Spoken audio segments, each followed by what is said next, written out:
أعوذ بالله من الشيطان الرجيم. بسم الله الرحمن الرحيم.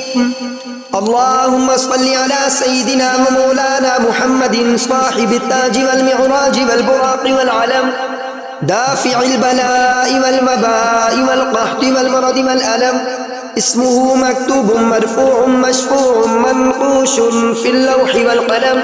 سيد العرب والعجم، جسمه مقدس معطر مطهر منور في البيت والحرم. شمس الضحى بدر الدجى اسفدر العلا نور الهدى كاف الورى مصباح الظلم.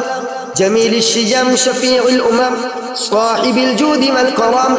والله عاصمه وجبريل خادمه والبراق مركبه والمعراج سفره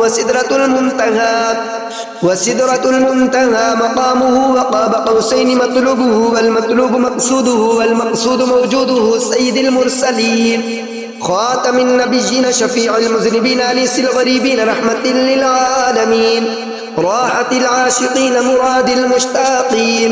شمس العارفين سراج السالكين مصباح المقربين محب الفقراء والغرباء والمساكين.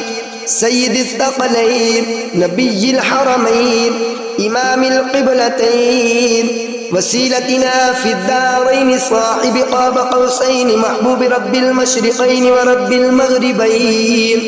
جد الحسن والحسين جد الحسن والحسين جد الحسن والحسين.